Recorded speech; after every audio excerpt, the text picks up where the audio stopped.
Reizen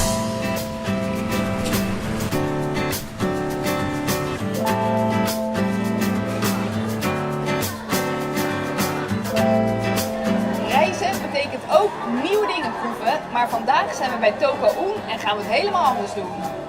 Ja, want dit restaurant zorgt al sinds 1930 voor de gezelligheid met hun gasten. Met Hollandse specialiteiten.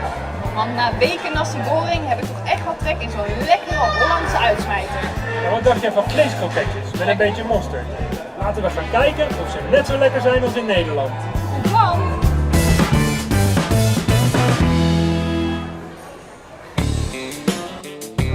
Yes, dan moet je even vleeskroketjes en sandwiches.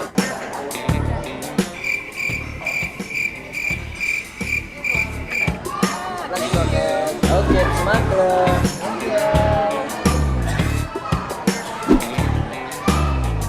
Is het lekker of niet? Het is een beetje anders, maar het is niet vies. Een beetje zompen. Een beetje aardappel. Het smaakt naar aardappelkroket.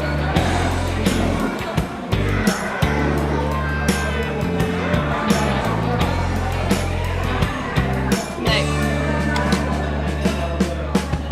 Ik zeg niet lekker. Jij?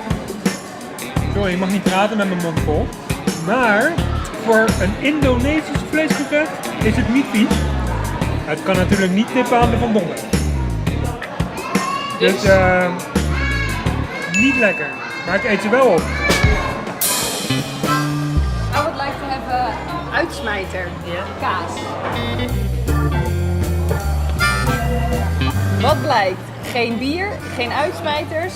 Dus dan gaan we maar voor de kippensoep. Want ik moet die droge kroketten ergens mee wegspoelen. Ben je helemaal hier naartoe afgereisd speciaal voor de uitsmijter? Hebben ze hem niet. En morgen hebben ze hem ook niet. Toko Un, als je trek hebt, moet je het niet doen.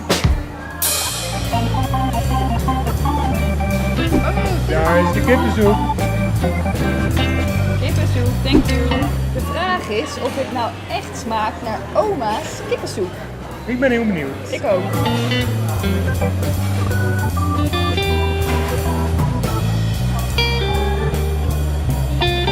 Ja, ik vind van wel.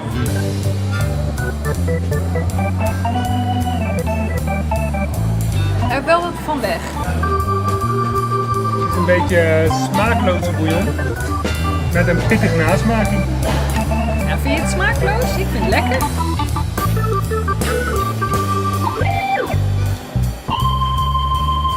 Dat is echt lekker. Hij baalt van de uitsmijter. En van het bier. En van de kroketten.